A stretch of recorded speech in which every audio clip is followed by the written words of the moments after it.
Right. So once again, let's see the afternoon. The network was too unstable. So let's see about the lysosomes once again. So lysosomes were discovered by Christian Didouet in 1955. Okay, so these are single membrane bound cell organelles. It is a lytic body. It is simple, you know, spherical shaped structures. They are commonly known as suicidal bags of cells. So earlierly they were called as pericanular bodies. Their number is more. అవి ఎక్కడైతే enzymatic activity ఎక్కువగా ఉంటుందో, ఏ సెల్స్లోనైతే enzymatic activity ఎక్కువగా ఉంటుందో వాటిలో వీటి సంఖ్య చాలా ఎక్కువగా ఉంటుంది. లైక్ లివర్ కానీ, ప్యాంక్రియాస్ కానీ, కిడ్నీ, స్ప్లీన్ సెల్స్ వీటిలో ఎక్కువగా ఉంటుంది. సింపుల్ స్పెరికల్ అంటే గోళాకారపు నిర్మాణాలు అవి. They contain large number of dense granules having acid hydrolytic enzymes or digestive enzymes. So వాటి లోపల ఏముంటుంది అని అంటే, సో యాసిడ్ హైడ్రోలైటిక్ ఎంజైమ్స్ అనేటువంటివి ఉంటాయి. They are nothing but like our pepsin, trypsin, chymotrypsin, elastase లాంటి ఎంజైమ్స్ అవి. ఓకే, ఈ ఎంజైమ్స్ ఏం చేస్తాయంటే, సో ప్రోటీన్లను లేకపోతే ఇతర కార్బోహైడ్రేట్స్ కానీ ఏదైనా మాక్రో మాలిక్యూల్స్ని డైజెషన్ చేసేటువంటి నేచర్ ఉన్న ఎంజైమ్స్ అన్నీ కూడా వాటిలో ఉంటాయి. So they are polymorphic cell organelles based on stages of digestion. Okay, so అంటే ఏంటి పాలిమార్ఫిక్ అని ఎందుకు పిలుస్తాం వాటిని అని అంటే, సో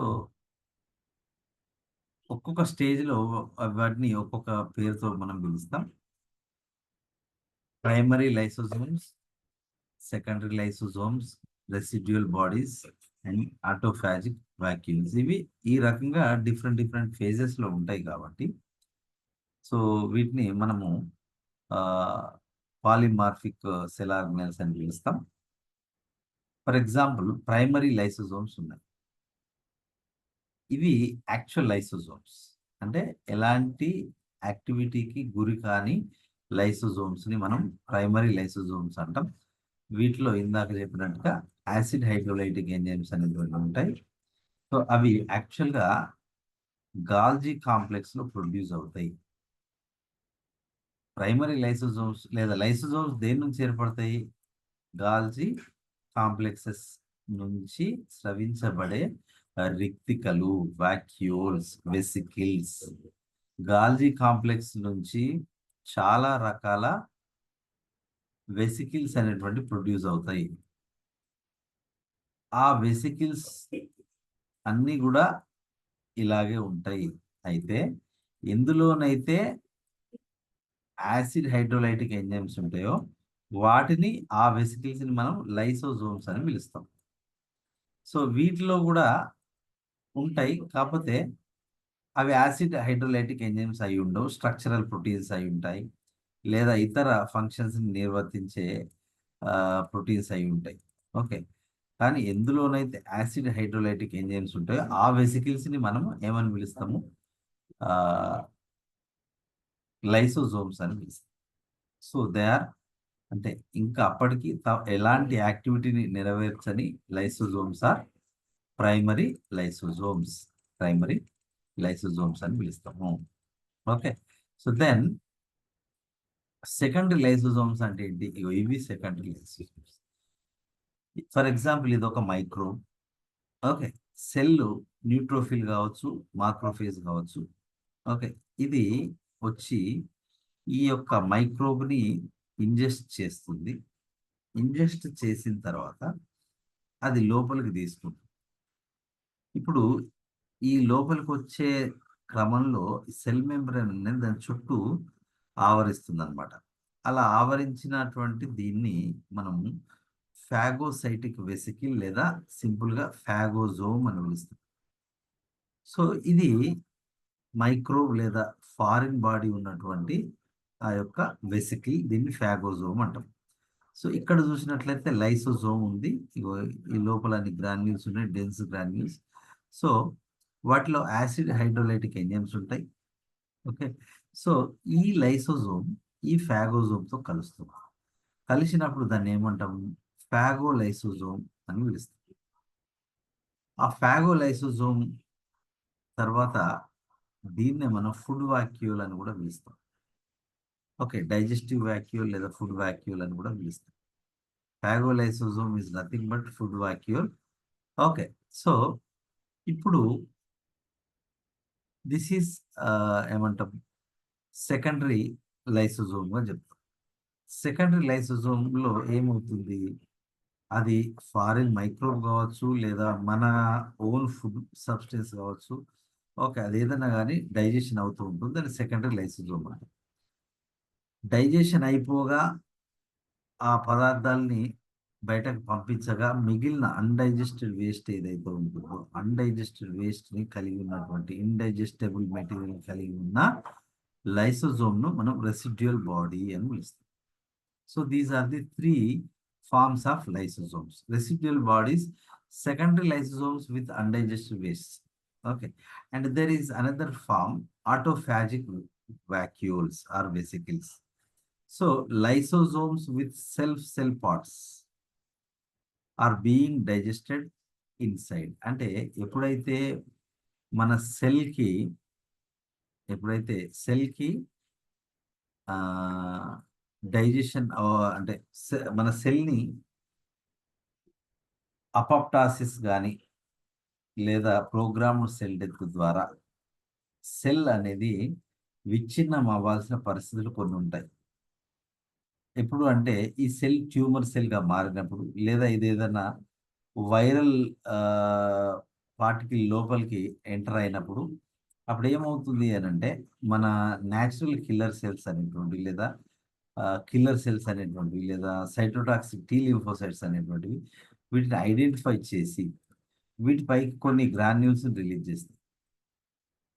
ఆ గ్రాన్యూల్స్ ఏం చేస్తాయంటే ఈ సెల్ డిఎన్ఏ లోపలికి వెళ్ళి దీనిలో సూసైడ్ సిగ్నల్ని ఇవ్వడం జరుగుతుంది.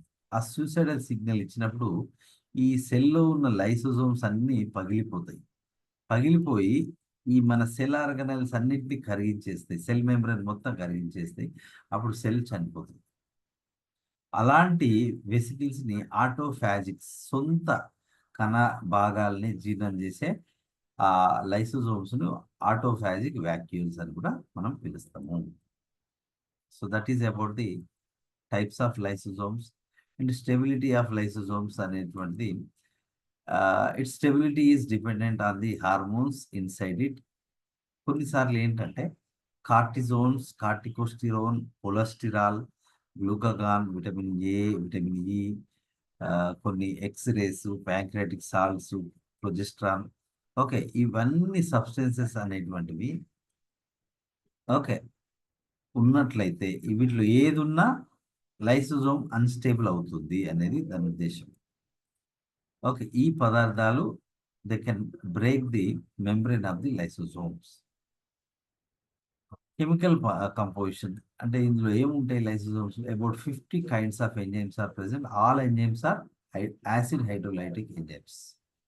Okay, there are no oxidative enzymes like acid hydrolysis లో acid ribonuclease లేదా DNase, acid phosphatase, acid esterase, cathepsin, collagenase, phospholipase, peptidase, sulfatase. Okay, ఇవన్నీ కూడా యాసిడ్ హైడ్రోలైటిక్ ఎంజైమ్స్. వీటితో పాటు అంటే కెథెప్సిన్ అనేటువంటిది, పెప్టిడేజ్ అనేటువంటిది, ఇవి ఏ kind of proteolytic enzymes.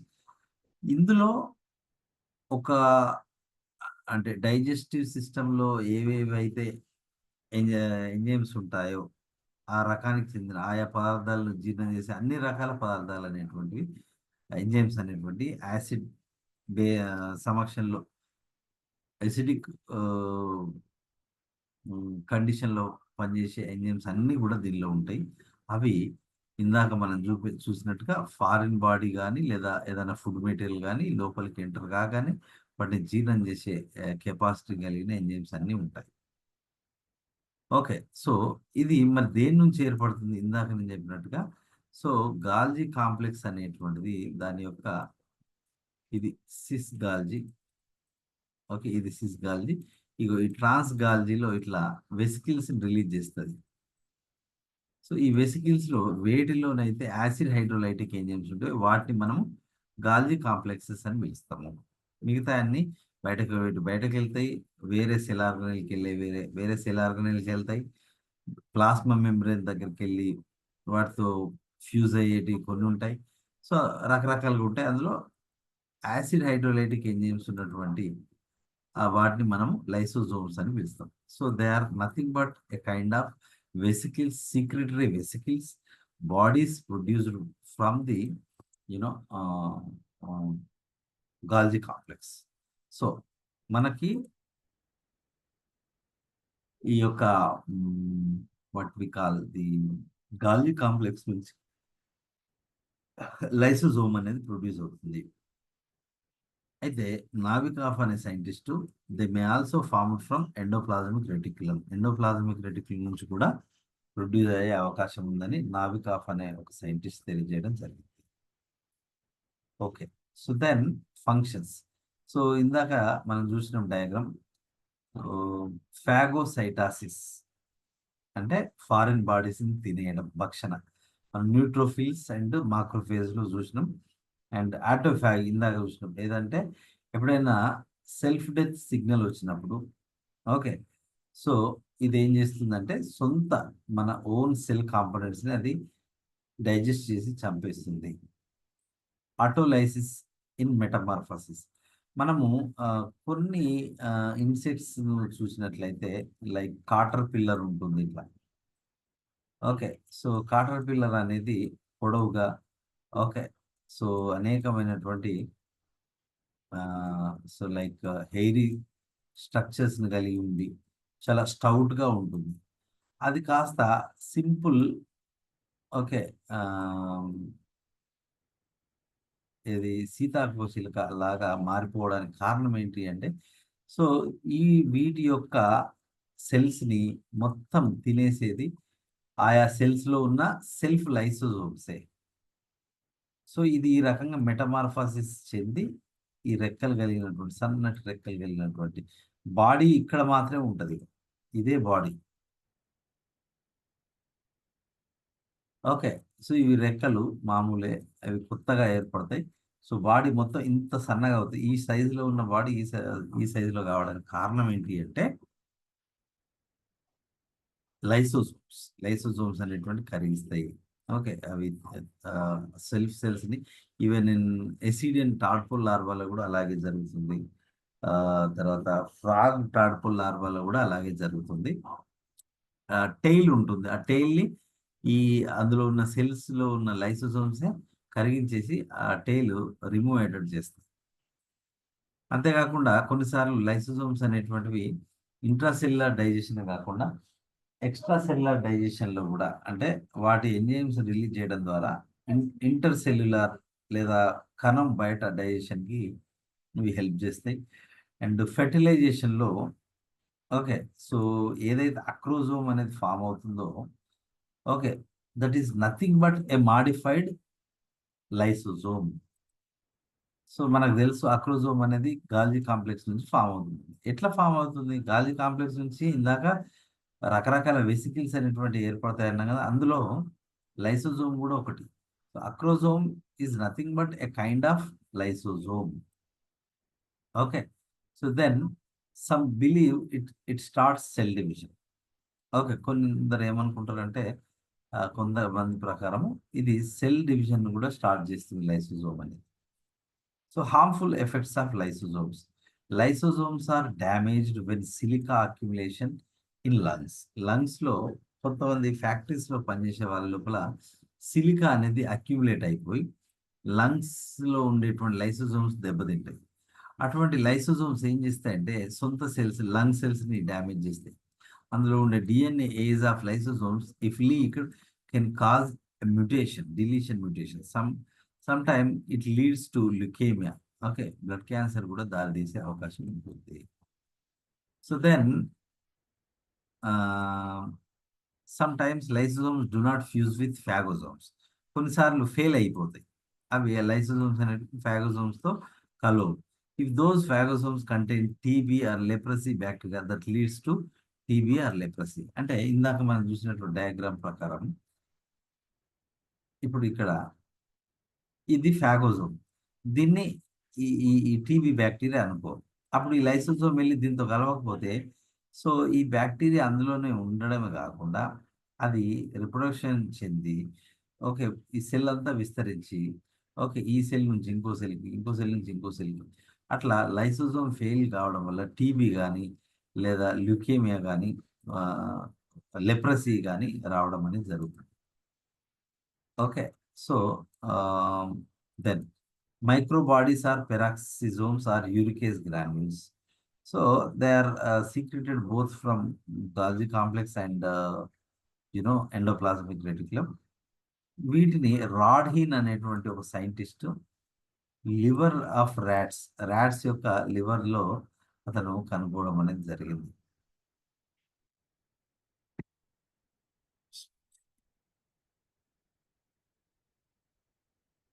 So రాడ్హిన్ was a scientist, okay, so who identified them in the rat liver cells. So ఈ మైక్రోబాడీస్ని మనం పెరాక్సిజోమ్స్ అంటాం, లేదా వాటిని యూరికేజ్ గ్రాన్యూల్స్ అని కూడా పిలుస్తాం. సో ఇందులో ఉండే enzymes peroxidases and uricases. Okay, ఇంకేముంటాయి, అమైనో యాసిడ్ ఆక్సిడేజెస్ ఉంటాయి, క్యాటలిజెస్ ఉంటాయి. సో ఇవి మెయిన్గా ఏంటి అంటే బాడీలో ఫామ్ అయ్యేటువంటి హైడ్రోజన్ పెరాక్సైడ్ని అవి బ్రేక్ చేయడానికి హెల్ప్ అవుతాయి. So that is about the peroxisomes. వాటిని మైక్రోబాడీస్ అంటాం, యూరికేజ్ గ్రాన్యూల్స్ అంటాం. ఇవి మేజర్గా అమైనో యాసిడ్ని బ్రేక్ చేయడంలో కానీ, యూరిక్ యాసిడ్ని బ్రేక్ చేయడంలో కానీ, లేదా బాడీలో ఫామ్ అయ్యే H2OTని అవి హార్మ్ఫుల్ అనమాట, దాన్ని డిగ్రేడ్ చేయడంలో హెల్ప్ చేస్తాయి. So next cell organelle is the ribosomes. So మనకు రైబోజోమ్స్ తెలుసు, అందులో ఒక లార్జ్ సబ్ యూనిట్ ఉంటుంది, ఒక స్మాల్ సబ్ యూనిట్ ఉంటుంది. రైబోజోమ్స్ దేనికి పనికి వస్తాయి కూడా మనం చూసినాం ప్రోటీన్ సింథసిస్ టైంలో. అవి యునైట్ అయ్యి okay, so they are responsible వీటిని మనం ప్రోటీన్ మిషన్స్ అని, okay, kitchen houses of the cell అని రకరకాల పేర్లతో పిలుస్తాం. So let's see about the details of ribosomes. So Claude identified the ribosomes, called them as microsomes. What microsomes and పేరుతో పిలవడం జరిగింది Claude అనే scientist. Then Pallade identified in animal cells and named them as ribosomes. Ribosome అనే పేరు పెట్టడం జరిగింది. These are ribonucleic proteins. This is important, మీరు గుర్తుంచుకోవాలి. రైబోజోమ్ అనేది ఒక గ్రాన్యూల్ లాంటిది, రేణువు లాంటిది, దానికి మెంబ్రేన్ అనేది ఉండదు. సో అది దేంతో ఏర్పడుతుంది అంటే ఆర్ఎన్ఏ ప్లస్ ప్రోటీన్స్ కలవడం వల్ల, ఆర్ఎన్ఏ మరియు ప్రోటీన్స్ కలవడం వల్ల ఈ యొక్క వాట్ వి కాల్ రైబోజోమ్స్ అనేటువంటి ఏర్పడింది. రైబోజోమ్లో ఉండే పదార్థాలు ఏంటి? ఇట్స్ ఏ న్యూక్లియో ప్రోటీన్ లేదా రైబోన్యూక్లిక్ ప్రోటీన్, అంటే ఆర్ఎన్ఏ అనేది ఉంటుంది. నేను అంతకుముందు చెప్పిన అనుకుంటా మీకు. అండ్ ప్రోటీన్స్ ఉంటాయి, న్యూక్లియో ప్రోటీన్స్ లేదా ప్రోటీన్స్ ప్లస్ ఆర్ఎన్ఏ కలిస్తేనే ఒక ముద్ద లాంటి రైబోజోమ్స్ అనేటువంటి ఏర్పడుతుంది. So anyway these are called protein producing machines. మనందరూ ప్రోటీన్ తయారు చేసేవి ఇవే. These are absent in mature mammalian RBCs, okay, and present in all the cells. These are the only cell organelles which are present both in prokaryotic and eukaryotic cells. ఎందుకంటే మిగతా cell organelles ఏవి కూడా prokaryotic సెల్స్లో ఉండవు. Okay, so that is about the specialty of the ribosomes.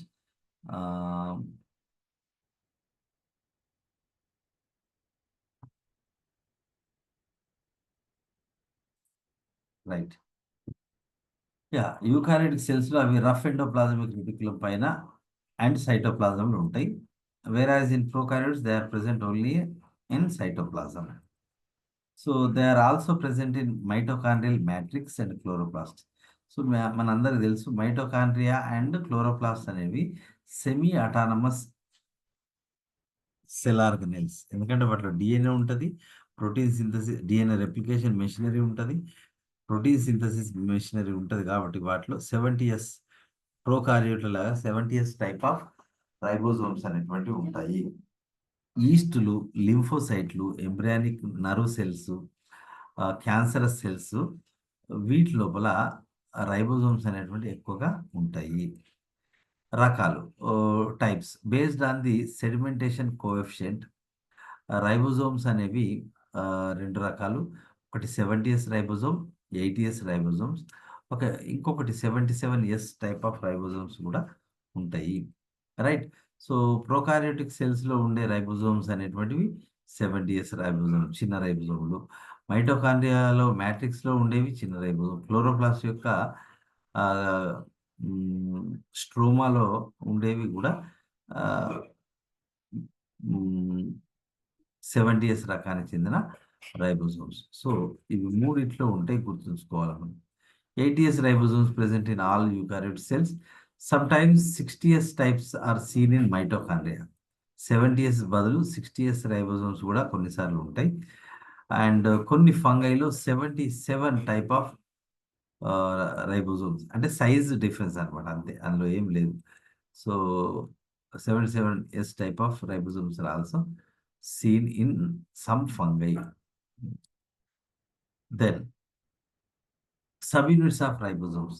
Each ribosome is made up of two subunits.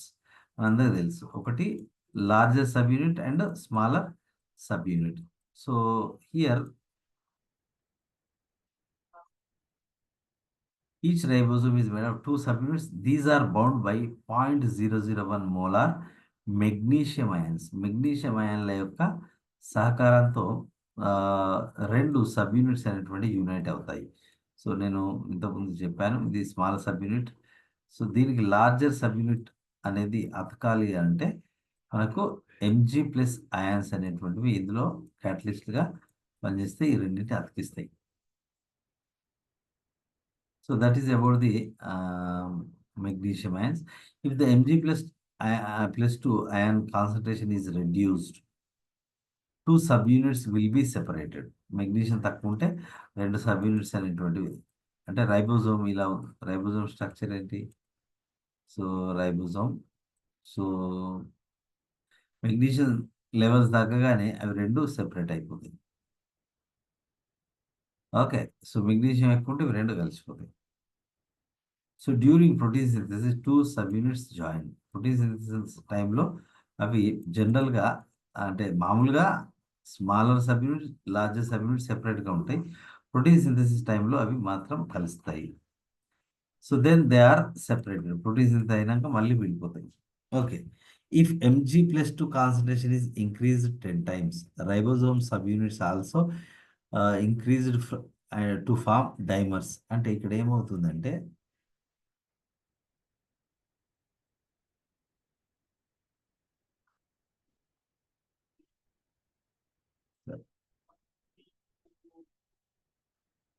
So ఇది ఒక ribosomal dimer. దానికి కారణం ఏంటంటే మెగ్నీషియం అయాన్ల సంఖ్య మామూలు కన్నా ఎక్కువ ఉంది. So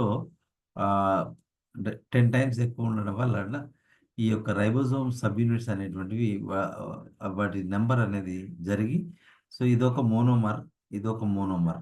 so this is a dimer. Okay, so then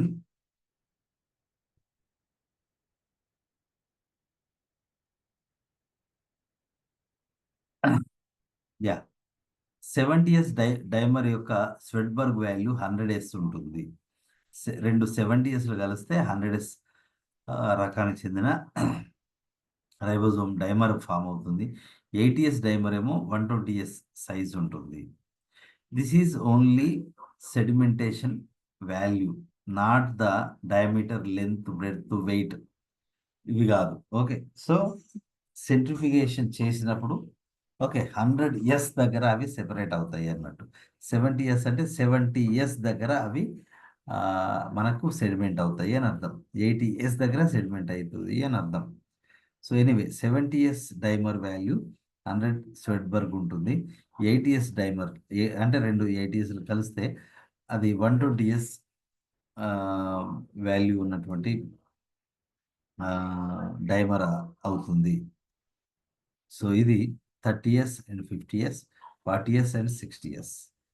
so ఇవి రెండు కలిస్తే 80s, ఇవి రెండు కలిస్తే 70s రకానికి చెందిన what we call the ribosomes అనేటువంటి మనం చూడొచ్చు. అండ్ దెన్ వాటి లెంత్ మామూలుగా 290 ఉంటుంది. ఓకే, సో ఈ 80s type length 330 to 340 angstrom ఉంటుంది. ఇక్కడ విడ్త్ 210 angstrom, ఇక్కడ 240 వరకు రీచ్ అవుతుంది. So 80s ribosomes, they are made up of a 60 subunit and a 40s subunit. So అవి రెండు విడిగా ఉన్నప్పుడు యాక్చువల్గా అవి దేంతో ఏర్పడతాయి అంటే 60s సబ్యూనిట్ అనేది 28s రకము 5s రకానికి చెందిన RRNAను కలిగి ఉంటుంది. 28s RRNA 5s RRNA కలయిక వల్ల 60s సబ్యూనిట్ అంటే ఇందులో ఈ రకానికి చెందిన RRNAలు ఉంటాయి. ఇవి కలవడం వల్ల అది కాదు.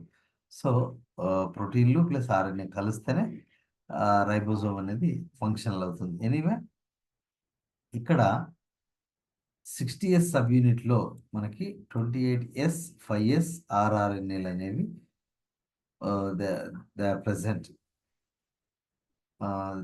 They contain that. 40s సబ్యూనిట్లో 80s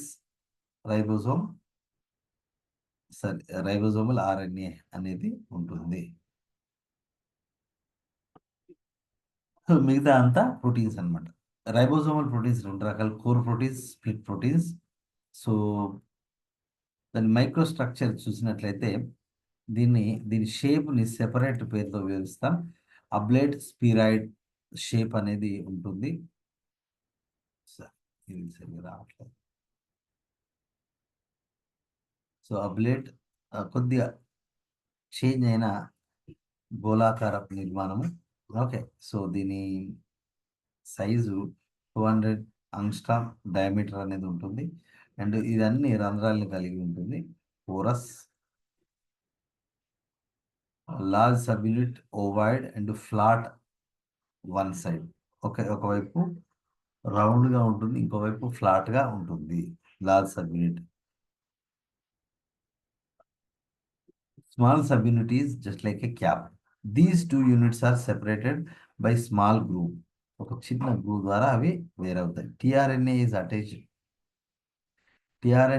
is attached to large subunit. ఇట్లా సరే, ఇది కాదు. tRNA అనేది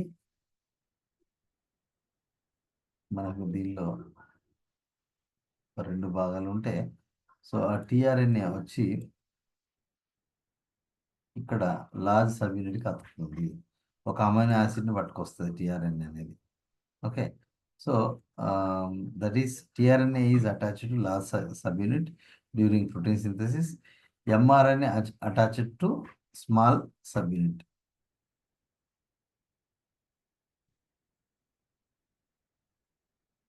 సో mRNA అనేది ఇక్కడ అతుకుతుంది. ఇది mRNA, ఇది tRNA.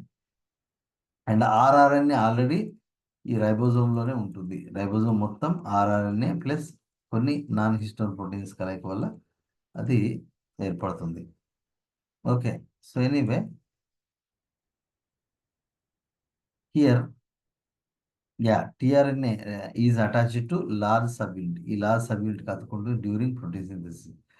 So mRNA attaches to small sub unit. Okay, ఇది ఎంఆర్ఎన్ఏ స్మాల్ సబ్ యూనిట్ ని హోల్డ్ చేస్తుంది. Large unit also has a vertical groove. So large unit అనేది ఏదైతే ఉందో, లార్జ్ సబ్ యూనిట్ అనేది ఏదైతే ఉందో, దీనిలో ఒక నిలువైన గాడి అనేది ఉంటుంది.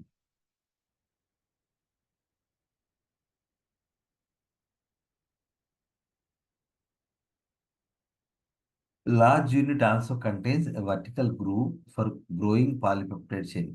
సో ఏర్పడిన చైన్ ఏర్పడినట్టుగా, సో ఇందులో ఫిట్ అంటే ఇక్కడ రెస్ట్ లాగా ఆ, అది ఫిట్ అవ్వడం అనేది జరుగుతుంది.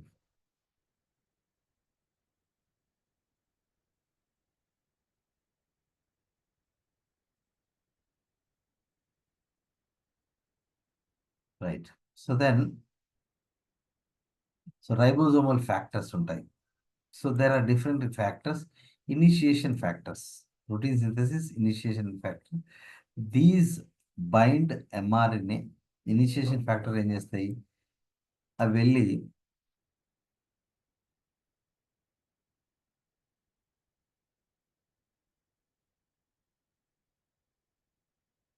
ఈ ఎంఆర్ఎన్ఏకు స్టార్టింగ్లో ఇలా అతుకుతాయి రైబోజోమల్ ఫ్యాక్టర్స్ అనేటువంటి. These bind mRNA and tRNA also. TRNA కూడా అవి దే ఆర్ అటాచ్డ్. సో వీటికి ఓకే. సో ఈ టిఆర్ఎన్ఏ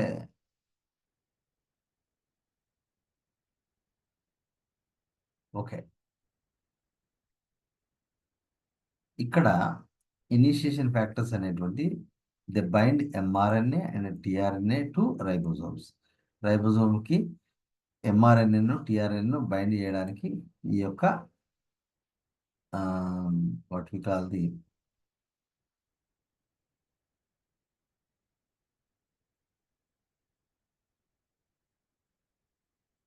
ఓకే.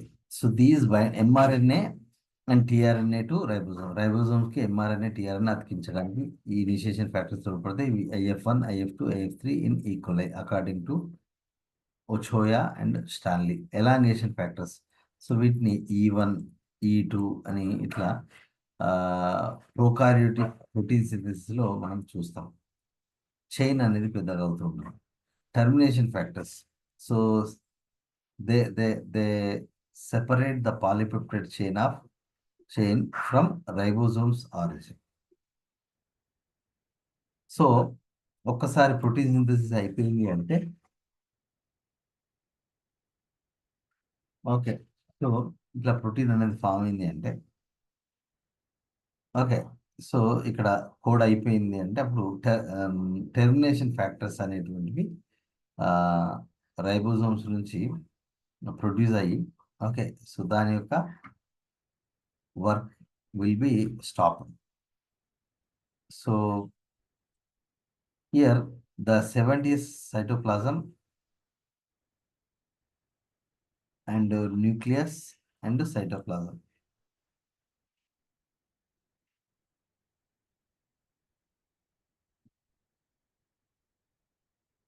సెవెంటీఎస్ రైబోజోమ్స్ సైటోప్లాజం ఉంటాయి, ఏటీఎస్ ఏమో న్యూక్లియస్ లో ఉండొచ్చు, సైటోప్లాజం ఉంటుంది. Some chromosome possess second కాన్స్ట్రిక్షన్.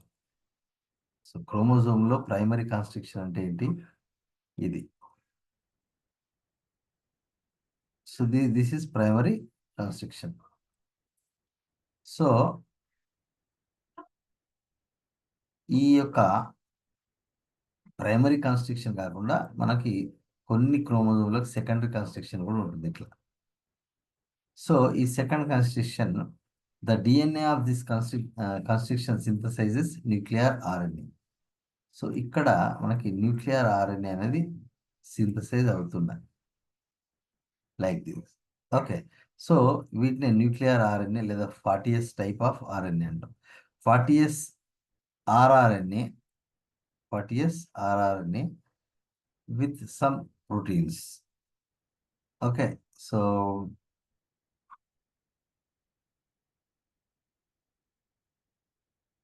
40S rRNA with some proteins is called nucleolus. అది కేంద్రకంలోనే 40S rRNA ప్లస్ కొన్ని ప్రోటీన్లు కలిస్తే న్యూక్లియోలస్ అనేది ఏర్పడుతుంది.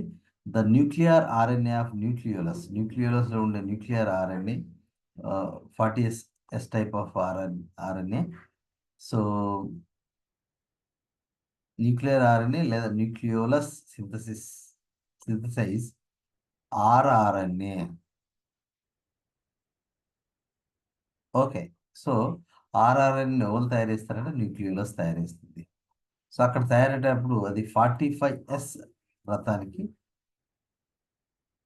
45S టైప్ ఆఫ్ ఆర్ఆర్ఎన్ఏ అనేది తయారవుతుంది.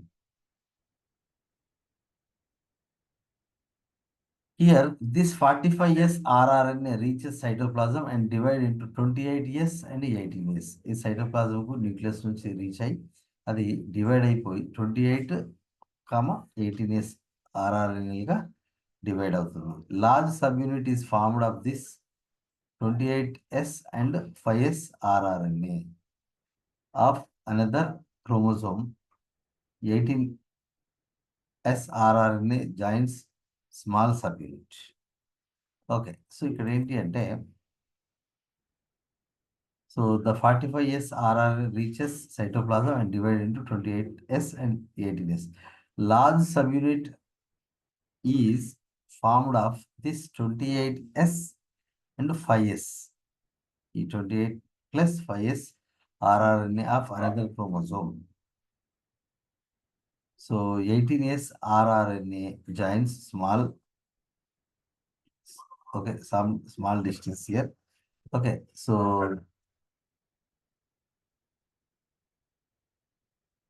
yeah, సో ఇక్కడ మనకి 45S rRNA 28 and 18S divide అవుతుంది. 28S with the help of 5S rRNA. So another chromosome, large subunit is produced from the 18S rRNA.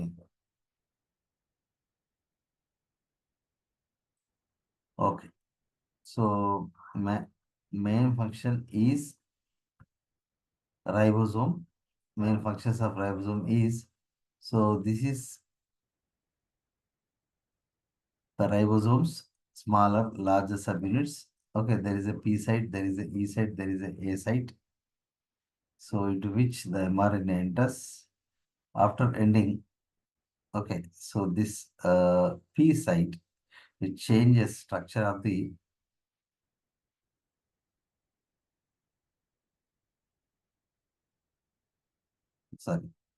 P site and E site and A site. These are the three important positions of ribosome. Okay, so one is space for the attachment of rRNA. Another one is space for the formation of peptide bond. So another one is exit site. E for exit, బయటకు పంపించే site.